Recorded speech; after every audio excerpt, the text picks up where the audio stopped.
Hello मित्रांनो, welcome to study revolution. आज आपण 28 नोव्हेंबर 2021चा द हिंदू बघतोय आणि तोही आपल्या मातृभाषेतून म्हणजे मराठीमधून.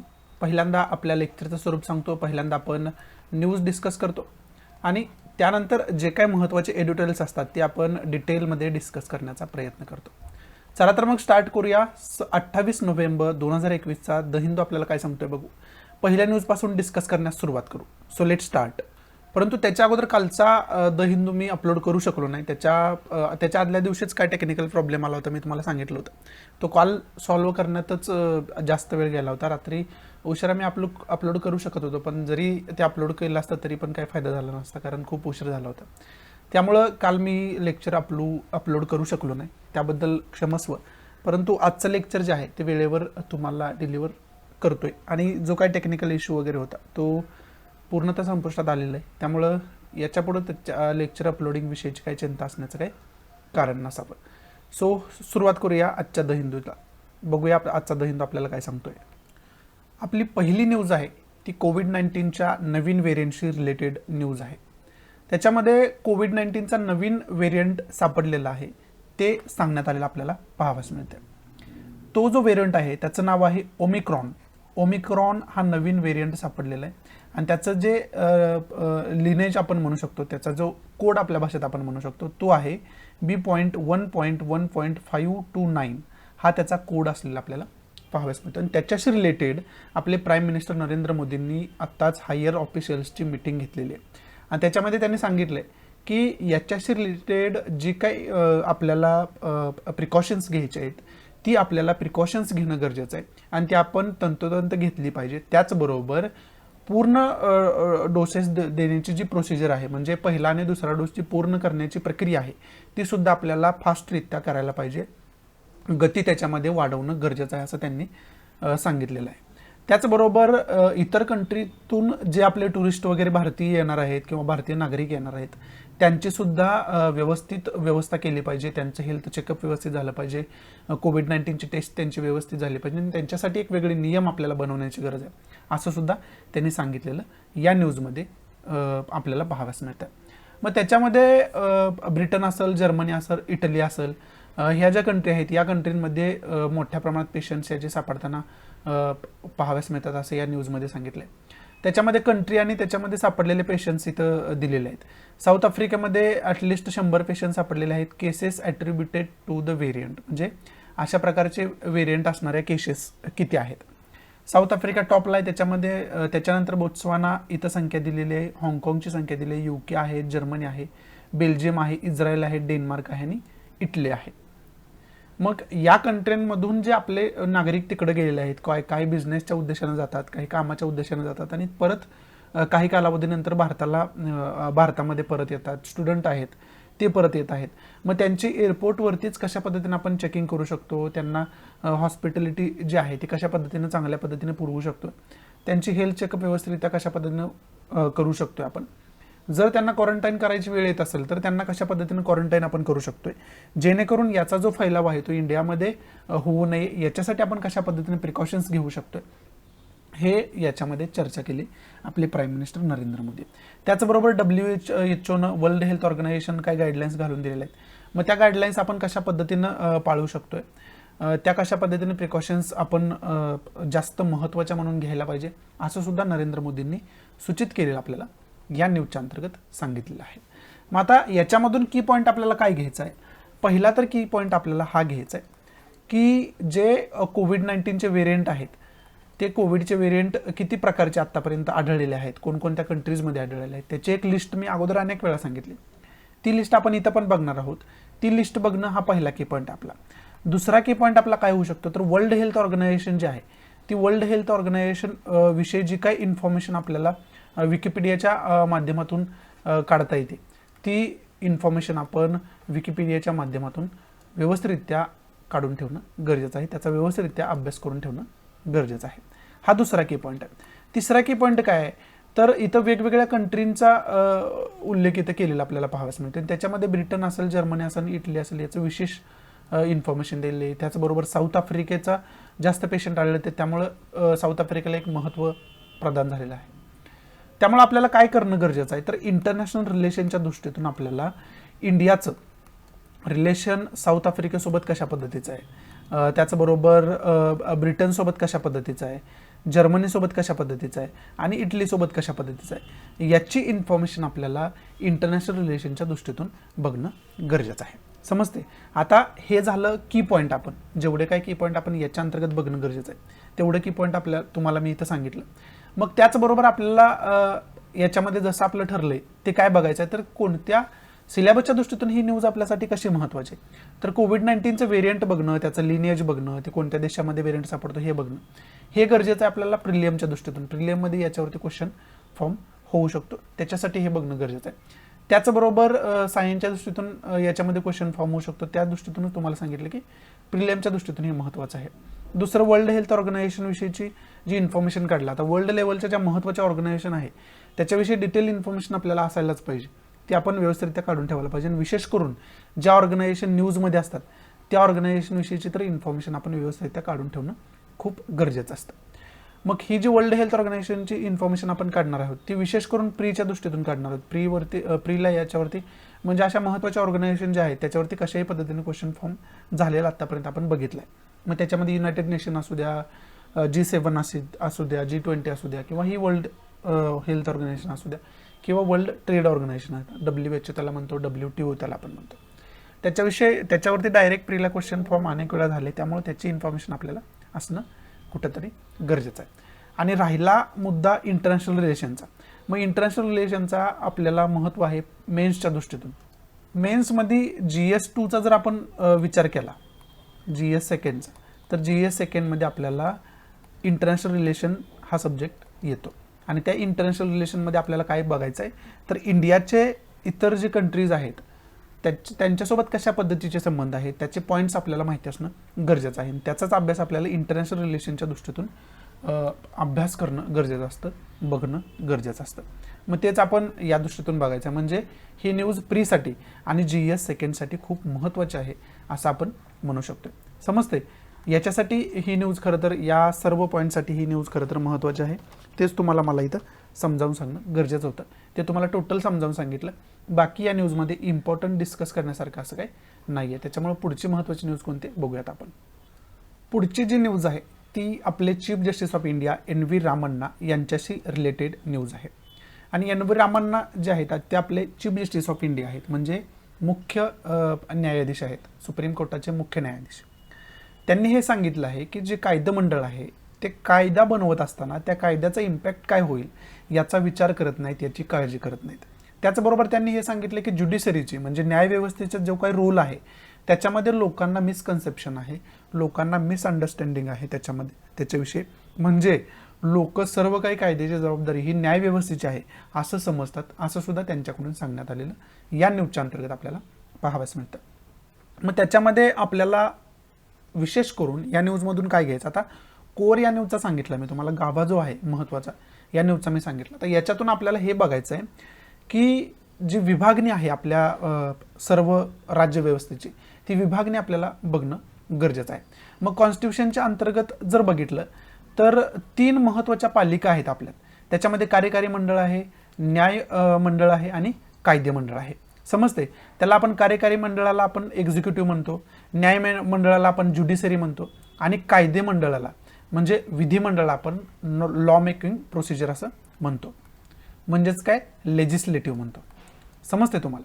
मग आता हे जे एक्झिक्युटिव्ह आहे ते आहे आपलं कार्यकारी मंडळ, त्याला आपण मराठीमध्ये कार्यकारी मंडळ म्हणू शकतो. आणि याचं कार्य काय आहे, आता पहिल्यापासून इथून लेजिस्लेटिव्ह बॉडीपासून बघूया आपण, लेजिस्लेटिव्ह पासून बघूया की विधिमंडळाचं कार्य काय असतं. तर लेजिस्लेटिव्ह बॉडीचं कार्य असतं, याला आपण विधिमंडळ असं म्हणतो मराठीत. आणि विधिमंडळाचं कार्य काय असते, तर कायदा बनवणे. समजते. कायदा बनवणे हे विधिमंडळाचं कार्य असतं, लेजिस्लेटिव्ह बॉडीचं कार्य असतं. आणि त्या कायद्याला अनुसरून न्याय देणं हे कोणाचं कार्य असतं, ज्युडिशरीचं कार्य असतं. त्याला आपण न्यायपालिका म्हणतो किंवा न्यायमंडळ म्हणतो. मग या न्यायमंडळाचं कार्य काय आहे, तर हे जे कायदे बनवलेले आहेत त्या कायद्याच्या आधारावरती लोकांना न्याय देणं, जे लोक न्याय मागण्यासाठी न्यायव्यवस्थेमध्ये आलेले आहेत. बरोबर आहे.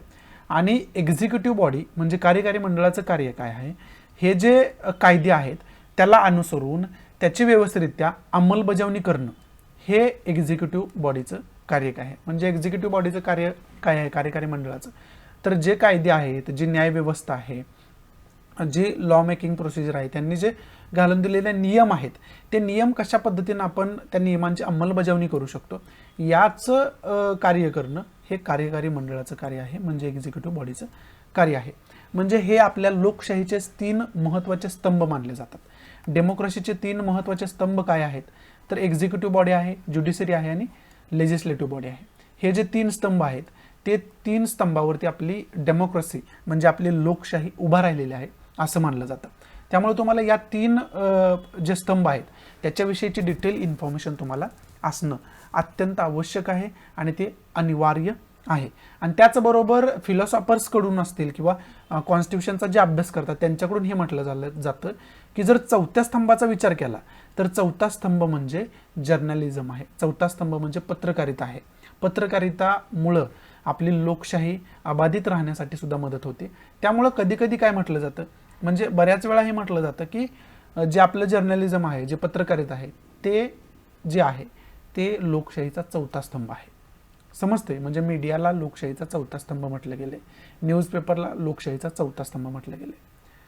हे सुद्धा आपल्याला लक्षात ठेवणं गरजेचं आहे. तशी कॉन्स्टिट्यूशनचा विचार केला तर तसं काही नाही आहे, परंतु जर फिलॉसॉफर्सचा विचार केला, कॉन्स्टिट्यूशन अभ्यासक जे असतात त्यांचा विचार केला तर त्यांच्यामध्ये हे करेक्ट आहे. याच्याविषयी विधान जे केलेले आहेत त्याच्यावरून मी तुम्हाला सांगतो. परंतु महत्त्वाचे लोकशाहीचे 3 स्तंभ आहेत घटनेच्या आधारावरचं बोलायचं झालं ते म्हणजे एक्झिक्युटिव्ह कार्यकारी मंडळ, ज्युडिशरी न्यायमंडळ, लेजिस्लेटिव्ह म्हणजे विधिमंडळ. समजते. आणि लेजिस्लेटिव्हचं कार्य काय हे आपण बघितलं, ज्युडिशरीचं कार्य काय हे आपण बघितलं आणि एक्झिक्युटिव्हचं कार्य काय हे आपण बघितलं. आता या न्यूजमध्ये एन व्ही रामन्ना काय म्हणतायत तर ज्युडिशरीविषयी म्हणजे न्यायव्यवस्थेविषयी लोकांची जी कन्सेप्शन आहे, लोकांची जी अंडरस्टँडिंग आहे ती चुकीची होत चाललेली आहे. म्हणजे सर्व जबाबदाऱ्या न्यायव्यवस्थेवरच असाव्यात असं, म्हणजे न्यायव्यवस्थेच्याच आहेत असं लोकांना वाटायला लागलेलं आहे, हे यांनी सांगितलं.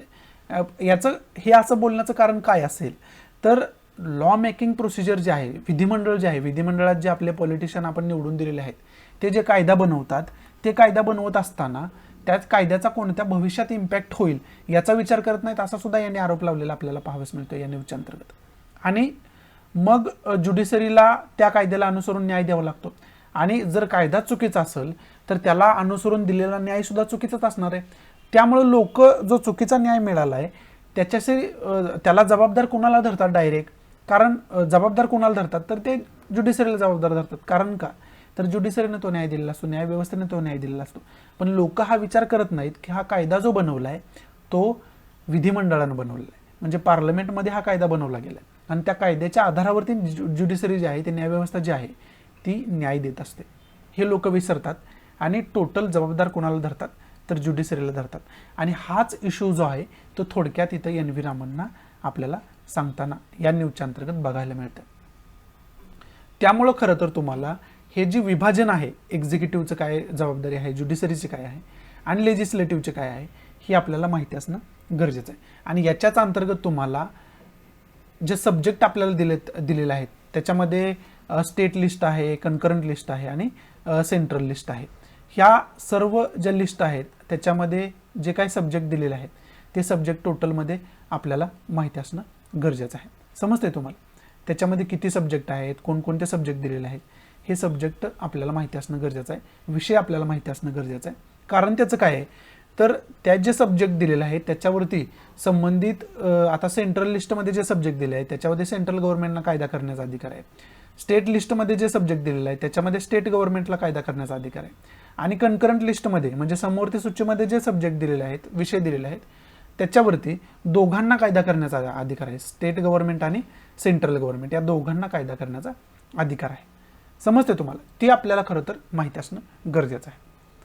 म्हणजे आता याच्यातून की पॉईंट आपल्याला काय बघायचं तर डेमोक्रेसीचे जे स्तंभ आहेत त्याला आपण एक्झिक्युटिव्ह, ज्युडिशरी, लेजिस्लेटिव्ह म्हणतो, त्याची टोटल इन्फॉर्मेशन आपल्याला असायला पाहिजे.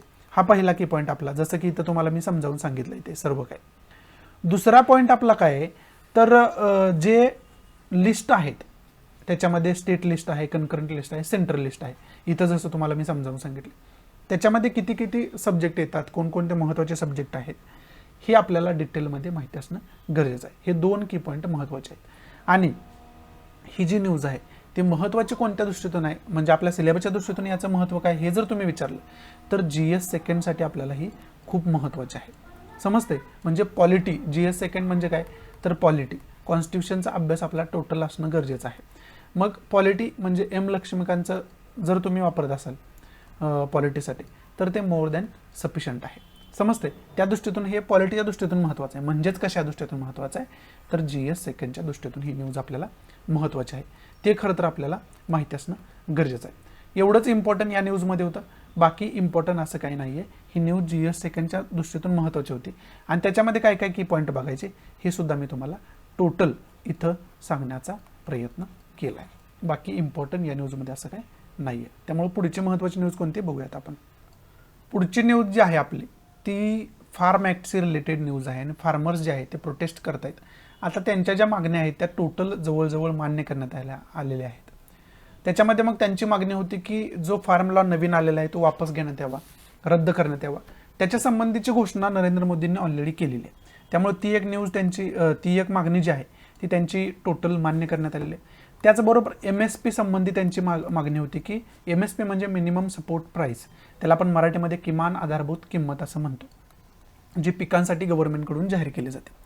त्याची MSP साठी नवीन पॉलिसी त्यांनी बनवायला पाहिजे जेणेकरून शेतकऱ्यांवरती कोणत्याही प्रकारचा अन्याय होऊ नये, किमान आधारभूत किंमत त्यांना मिळावी आणि कोणत्याही प्रकारचं त्यांचं पिकाचं नुकसान होऊ नये, त्यांना त्यांची किंमत, त्यांचा जो मोबदला आहे त्या पिकाचा तो व्यवस्थितरित्या मिळावा. याच्यासाठी MSP रिलेटेड डिसिजन घेण्यासाठी त्यांनी सरकारला मागणी केली होती. आणि त्याच्या संदर्भात जे किसान संयुक्त मोर्चा आहे ते किसान संयुक्त मोर्चा असू द्या किंवा सर्व जे काय संघटना आहेत किसानशी रिलेटेड, शेतकऱ्यांशी रिलेटेड, त्या गव्हर्नमेंटसोबत 4 डिसेंबरला बैठक करताना, चर्चा करताना आपल्याला पाहाव्यास मिळते. हा दुसरा की पॉईंट आहे. तिसरा की पॉईंट काय तर स्टबल बर्निंग, म्हणजे आता आपल्या भाषेत बोलायचं झालं तर ऊस तुटल्यानंतर जे पाठीमागं पालापाचोळा राहतो त्याचं शेतकरी काय करतात तर ते जाळून टाकतात आणि त्याची राख खत म्हणून शेतामध्येच वापरली जाते. परंतु तो कायद्यानं गुन्हा केला आता, कारण दिल्लीचं पोल्युशन जर बघितलं तर दिल्लीच्या शेजारील राज्य जी महत्त्वाचे आहेत, सिटीज महत्त्वाचे आहेत, तिथं जे शेतकरी आहेत ते अशाच पद्धतीनं स्टबल बर्निंग करतात. त्याला स्टबल बर्निंग इंग्लिशमध्ये म्हणतात. आणि त्या स्टबल बर्निंगमुळे जो धूर निर्माण होतो त्याच्यामुळं हवा प्रदूषण खूप मोठ्या प्रमाणात होतं. त्यामुळं तो क्रिमिनल ऑफेन्स केला होता, म्हणजे कायदेशीर गुन्हा केला होता.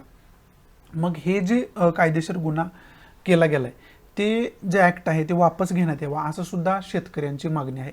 कारण शेतकऱ्याला काही वेळा तसं करण्याशिवाय पर्याय नसतो असं शेतकऱ्यांचं मत आहे.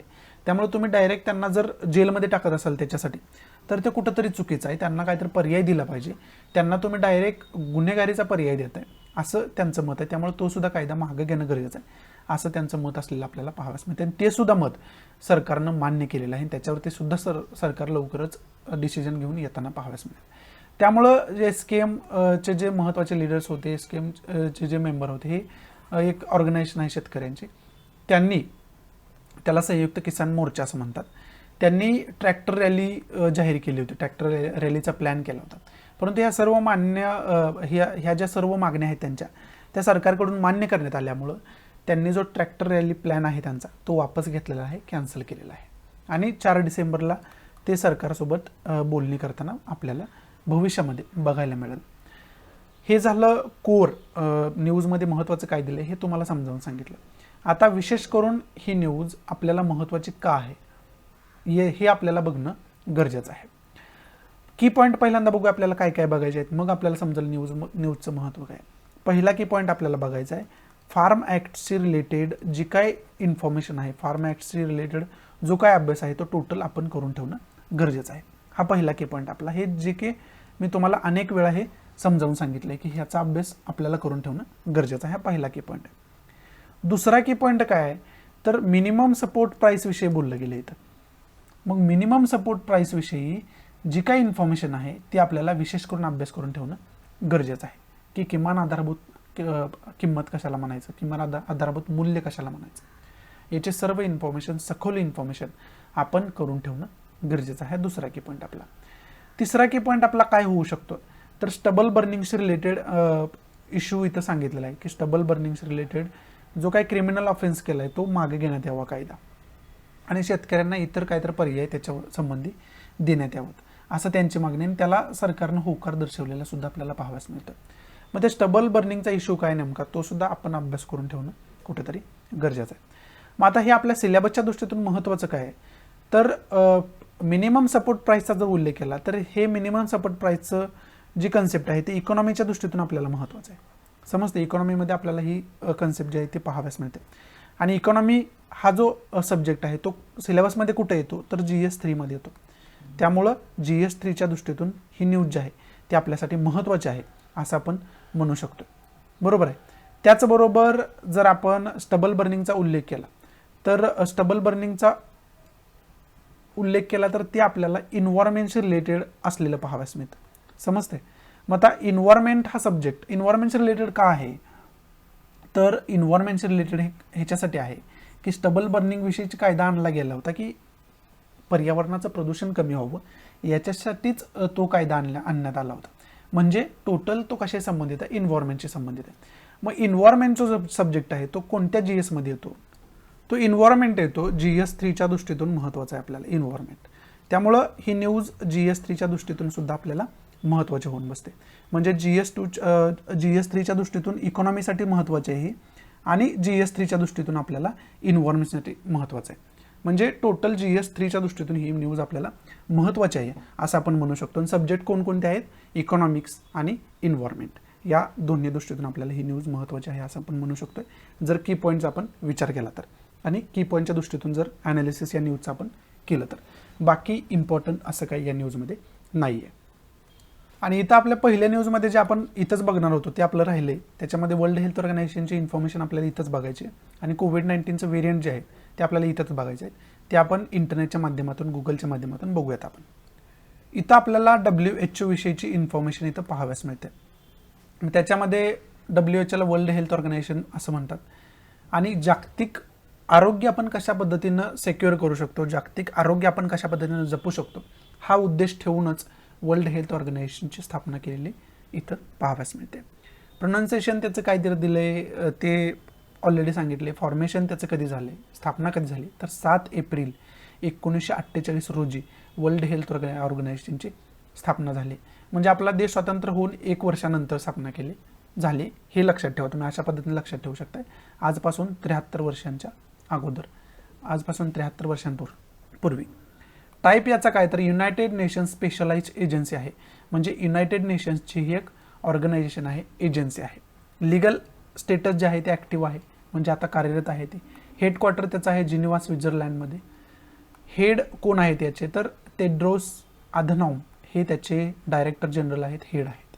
पेरेंट ऑर्गनायझेशन त्याची ऑब्व्हियस काय असणार आहे, तर United Nation Economic and Social Council ही त्याची पेरेंट ऑर्गनायझेशन आहे. त्याचं बजेट इथं दिलेलं आहे, त्याची वेबसाईट इथं दिलेली आहे. ही छोटीशी इन्फॉर्मेशन आपण वर्ल्ड हेल्थ ऑर्गनायझेशनविषयी बघण्याचा प्रयत्न केला. आता आपण कोविड-19चे व्हेरियंट्स कोणकोणते आतापर्यंत आहेत ते आपण बघण्याचा प्रयत्न करूयात. इथं आपण कोविड-19चे वेगवेगळे व्हेरियंट्स बघू शकतो. त्याच्यामध्ये कन्सर्न्स ऑफ व्हेरियंट्स त्यावेळेस कोणकोणते होते महत्त्वाचे, त्याच्यामध्ये पहिला आहे अल्फा. त्याचं लिनेज आहे 1.1.7, B.1.1.7. ते युनायटेड किंगडममध्ये डिसेंबर 18, 2020 पहिल्यांदा सापडला होता, त्याचा पहिला पेशंट. त्यानंतर बेटा व्हेरियंट आहे, त्याचं लिनेज आहे B.1.351. तो साऊथ आफ्रिकेमध्ये 18 डिसेंबर 2020 पहिल्यांदा सापडला होता. त्याचबरोबर गॅमा व्हेरियंट आहे, त्याचं लिनेज आहे P.1. ब्राझीलमध्ये पहिल्यांदा सापडला होता जानेवारी 11, 2021. त्यानंतर डेल्टा व्हेरियंट आहे, हो हा इंडियामध्ये सापडला होता. डेल्टा तुम्ही जास्त वेळा ऐकलंच असेल, मे 11, 2021. त्याचं लिनेज आहे B.1.617.2. हा डेल्टा व्हेरियंट आहे. आता इंडियामध्ये महत्त्वाचे करून 3 प्रकारचे व्हेरियंट सापडले आतापर्यंत. त्याच्यामध्ये डेल्टा एक आहे, त्याचबरोबर कप्पा व्हेरियंट एक होता आणि आणखी एक व्हेरियंट होता. आणि जो डेल्टा व्हेरियंटचं लिनेज आहे ते तुम्ही इथं बघू शकताय, ते आहे B.1.617.2 हे व्हेरियंट होतं. आणि कप्पा व्हेरियंट जो होता त्याचं जे लिनेज होतं ते होतं B.1.617.1 होतं. आणि हा कप्पा व्हेरियंट आहे, हा डेल्टा व्हेरियंट आहे. आणि तिसरा जो होता त्याच्यामध्ये 0.3चा फक्त फरक होता, म्हणजे शेवटी 0.3 होतं. आणि त्याचं जे लिनेज आहे तेच त्याला नाव दिलं गेलं होतं. समजते. त्यामुळे इंडियामध्ये 3 प्रकारचे व्हेरियंट आढळतात. त्याच्यामध्ये कप्पा व्हेरियंट आहे, डेल्टा व्हेरियंट आहे आणि हा जो लिनेज तुम्हाला सांगितलं हा तिसरा व्हेरियंट आहे. हे तुम्ही लक्षात ठेवा. त्याचबरोबर पुढं जे दिलं आहे व्हेरियंट्स ऑफ इंटरेस्ट, म्हणजे एवढे महत्त्वाचे नाहीत परंतु अशा प्रकारचे सुद्धा व्हेरियंट आढळले होते प्रकार कोविड-19चे. त्याच्यामध्ये इप्सिलॉन आहे, त्याचं लिनेज आहे B.1.4 to 7 और B.1.4 to 9. युनायटेड स्टेट्समध्ये मार्च 5 2021 मध्ये सापडला होता. त्यानंतर झेटा त्याचं P.2 व्हेरियंट आहे, हा लिनेज आहे, तो ब्राझीलमध्ये मार्च 17 2021 मध्ये सापडला होता. त्यानंतर एटा व्हेरियंट आहे, तो B.1.5 to 5 या लिनेजनं ओळखला जातो. मल्टिपल कंट्रीजमध्ये हा सापडला होता, कोणत्याही एक कंट्रीमध्ये सापडला असं म्हणता येत नाही. 17 मार्च 2021 त्याची तारीख दिली आहे. त्यानंतर थेटा व्हेरियंट आहे P.3, हे त्याचं लिनेज आहे, फिलिपाईन्समध्ये पहिल्यांदा सापडला होता मार्च 24 2021 मध्ये. त्यानंतर पुढे दिलं आयोटा व्हेरियंट आहे B.1.5 to 6, युनायटेड स्टेटमध्ये मार्च 24 2021 मध्ये सापडला होता. त्यानंतर हा कप्पा व्हेरियंट आहे, हा इंडियामध्ये सापडला होता. 0.1चा सांगितलं आत्ताच तुम्हाला मी. त्याचं लिनेज आहे B.1.617.1, इंडियामध्ये पहिल्यांदा सापडला होता एप्रिल 4 2021 मध्ये. समजते? हे तुम्ही सर्व लक्षात ठेवणं गरजेचं आहे. याची लिस्ट पाठ करून ठेवा, कसंही ठेवा, पण लक्षात ठेवा. आणि विशेष करून त्याच्यामध्ये लक्षात काय ठेवा की इंडियामध्ये व्हेरियंट कोणकोणते आहेत ते जास्त अभ्यास करून तुम्ही ठेवणं गरजेचं आहे. ते पण विशेष अभ्यास करून तुम्ही ठेवाच. एवढंच इम्पॉर्टंट होतं. पुढची महत्त्वाची न्यूज कोणती बघूयात आपण. पुढची जी न्यूज आपण महत्त्वाची थोडीशी म्हणू शकतोय की दिल्लीचं एअर पोल्युशनची न्यूज वारंवार असतात, कारण एअर पोल्युशन दिल्लीचे जे आहे ते टॉप लेवलला आहे, म्हणजे खूप जास्त पोल्युटेड एअर आहे, खूप जास्त हवा प्रदूषण ते आढळतं. इथं तुम्ही बघू शकताय पिक्चरमध्ये. आणि अजून तिथं अनेक सुविधा त्या गव्हर्नमेंटने केल्या आहेत, आम आदमी पक्षानं तिथं अनेक सुविधा केल्या आहेत एअर पोल्युशन रोखण्यासाठी. तरीसुद्धा ती कंडिशन जी आहे ती सिव्हिअर अजूनसुद्धा आहे असं या न्यूजमध्ये सांगण्यात आलेलं आहे. म्हणजे अजूनसुद्धा पोल्युशन तिथं खूप मोठ्या प्रमाणात आढळतं, तशीच कंडिशन आहे, खूप सिव्हिअर कंडिशन आहे असं याच्यामध्ये सांगितलं आहे. मग ही जी टोटल न्यूज आहे ते केस स्टडी म्हणून तुम्हाला माहिती पाहिजे, कारण केस स्टडीच्या दृष्टीतून हा जो क्वेश्चन आहे तो डायरेक्ट UPSC मेन्सला विचारला गेला होता की दिल्ली पोल्युशन विषयावरता डायरेक्ट क्वेश्चन विचारला गेला होता. डायरेक्ट, त्याच्यामध्ये कुठं आडाटेडा नाही, डायरेक्ट क्वेश्चन विचारला होता की दिल्ली पोल्युशनचा नेमका मॅटर काय आहे, म्हणजे कशामुळे दिल्लीमध्ये जास्त प्रमाणात पोल्युशन होतं. त्याच्यामध्ये मग अनेक भौगोलिक कारणं आहेत की दिल्ली जे ठिकाण आहे ते इतर ठिकाणांपेक्षा खोल त्याचं ठिकाण आहे, म्हणजे इतर जे शहरं आहेत दिल्लीच्या शेजारचे ते चढावरती आहेत आणि दिल्ली जे आहे थोडं खोलात आहे. त्याच्यामुळे सगळ्या शहरातलं प्रदूषण जे आहे, सगळ्या ठिकाणचं प्रदूषण जे आहे ते दिल्ली खोलात असल्यामुळे दिल्लीमध्ये एकवटून राहतं, दिल्लीमध्ये एकवटतं, त्यामुळे दिल्लीमध्ये जास्त प्रदूषण आढळतं. असं सुद्धा एक त्याचं भौगोलिक कारण होतं. ते खूप मजेशीर आणि खूप इंटरेस्टिंग आहे, त्यामुळे त्याची एक केस स्टडी तुम्ही व्यवस्थितरित्या अभ्यास करून ठेवणं गरजेचं आहे. आणि इन्व्हायरमेंटशी रिलेटेड आहे, त्याच्यामुळं GS सेकंडच्या दृष्टीतून आपल्याला ते खूप महत्त्वाचं होऊन बसतं.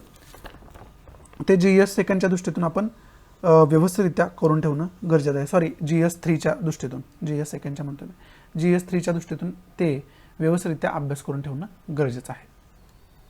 अशा तऱ्हेने आजच्या ज्या न्यूज होत्या महत्त्वाच्या त्या आपण न्यूज बघितल्या. आता जे महत्त्वाचे एडिटोरियल्स आहेत, संडेचा जर विचार केला तर द हिंदूला महत्त्वाचे एडिटोरियल संडेला कोणतेही नसतात. जे रिपीटेड एडिशन आहे ते रिपीटेड एडिटोरियल असतात. त्याच्यामध्ये रिपिटेशन बघितलं तर मिनिमम सपोर्ट प्राईसचं आपल्या फ्रंट पेजला आज आपण बघितलं आहे की मिनिमम सपोर्ट प्राईसविषयी डिटेल इन्फॉर्मेशन आपण काढून ठेवणं गरजेचं आहे. त्याला मराठीमध्ये किमान आधारभूत किंमत असं म्हणतात. त्याची इन्फॉर्मेशन टोटल आपल्याला असणं गरजेचं आहे.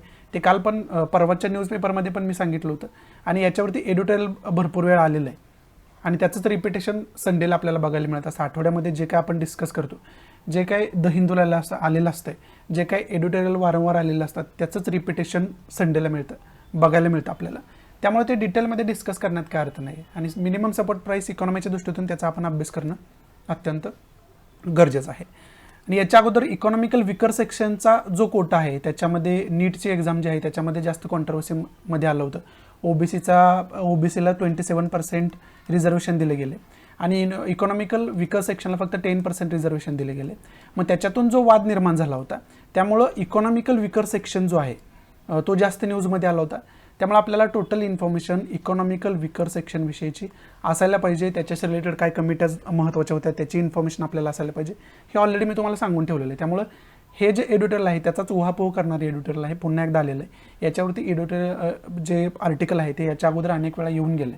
त्यामुळे त्याची परत डिस्कशन त्याच्याविषयी करणं काय आपल्याला फायदेशीर नाही आहे, वेस्टेज ऑफ टाईम आहे. त्यामुळे फक्त तुम्ही याच्यातून की पॉईंट काय घ्यायचं तर इकॉनॉमिकल विकर सेक्शनविषयी जी काही इन्फॉर्मेशन आहे मग ते सर्व अँगलने इन्फॉर्मेशन आपल्याला असणं गरजेचं आहे. म्हणजे त्याचा टोटल सखोल अभ्यास आपला असणं गरजेचं आहे. त्याच्यावरती प्रीला मेन्सला कशाही पद्धतीनं क्वेश्चन आयोगाकडून विचारला जाऊ शकतो. त्यामुळं त्याची डिटेल इन्फॉर्मेशन आपल्याला असायला पाहिजे. एवढंच इम्पॉर्टंट आजच्या द हिंदूला होतं. जे काही इम्पॉर्टंट होतं ते सखोलमध्ये आपण डिस्कस करायचा प्रयत्न केला. अशा आहे की मी तुम्हाला चांगल्या पद्धतीनं आजचा द हिंदू आपल्या मातृभाषेतून म्हणजे मराठीमधून समजावून सांगू शकलो असेल. जर आवडत असेल तर प्लीज लाईक करा, नसेल तर डिसलाईक करा. डिसलाईक का केलं हे कमेंट बॉक्समध्ये नक्की सांगा, जेणेकरून तुमच्या इन्स्ट्रक्शननुसार त्याच्यामध्ये मी इम्प्रोव्हायझेशन करू शकेन. आणि जास्तीत जास्त आपल्या मराठी विद्यार्थ्यांनी शेअर करा, जेणेकरून सर्व मराठी विद्यार्थ्यांना याचा फायदा होऊ शकेल. सो या नोटवरती मी तुमच्या आजच्यापुरती रजा घेतो. भेटू आपण उद्याच्या द हिंदूच्या लेक्चरमध्ये. तोपर्यंत गुड बाय, टेक केअर, जय हिंद.